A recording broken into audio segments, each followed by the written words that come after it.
Hello, I'm Jennifer Castoldi from Trendease International, and we are coming to you live from Milan Design Week at Nlxl. Nlxl is an amazing wallcover company that's come out of the woodwork, almost literally, in the last 3.5 years. They've built up a global name for themselves and are working with some of the most renowned designers from Paris and the Netherlands. It's been such a crazy story. We started off with this idea for a scrapwood wallpaper, and we were just playing around with the scrapwood and we started scanning it, and when I got the first image from the scans I did realize that this was something very nice, but I absolutely never expected this would become such a huge success, because the paper we made was for our own house. We just wanted to have something nice on our own wall, and I remember when I saw it I thought to myself, this is going to be a very good product. And that's when I contacted Piet Hinek. Scrapwood to me is Piet Hinek, and I don't want to make a fake product. So I thought to myself, I should talk to him at least. So I sent him an email and I said, I have a nice plan and I think I have a nice product. And he said, sure, stop by. And he loved it, and that's how the company started. And the level where it's at now, to me, is like a dream.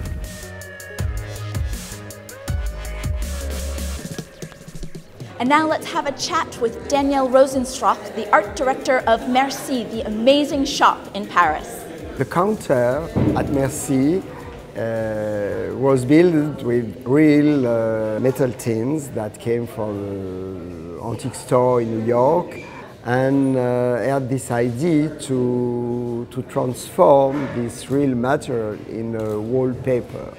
For example, we started with this huge, that's a real format of one tin, and the thing that I like very much is the texture and give the sensibility of this product, you know. This one is a smaller one that also I like very much, because it's sometimes easier to use when you have small walls and you don't have the possibility to put these huge pieces. It's really a story about patterns, color and texture. You know, this collection at Merci is very successful. We use it very often for exhibition, for different kind of theme. We change all the time the pattern, the color, and but the thing that is incredible is to see our clientele looking at that, and the first minute they don't know if it's real or not, and that is something that all the time I'm so happy to see their face, you know, how they were so surprised, you know, and that's something very fantastic. We're going to talk with Job Smeets of Studio Job, one half of the design couple who has envisioned the showroom for Milan Design Week and Nlxl. We thought it would be much more creative to produce and to sculpture unique pieces instead of products. And because you're a designer, you want to design new products or new objects.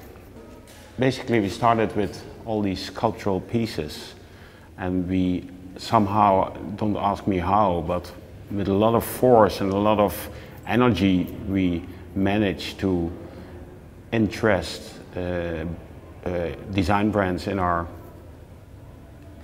vocabulary, in our identity. We are here now at Nlxl, a company that is a mass producer in wallpaper. With this collection particularly, we dived into our archives, redesigned different themes, and especially for this collection we show all the outings together, so they become one, let's say, one story, one Studio Job story of the last 10 to 15 years.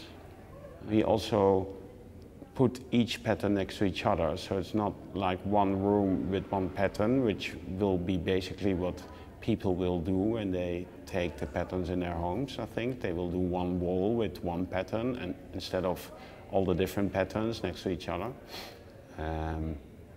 But for this, because obviously this space is also to explain the project, we thought it would be fun to not only look at the aesthetics, but to just coldly present the patterns next to each other, so that it becomes more or less more monumental.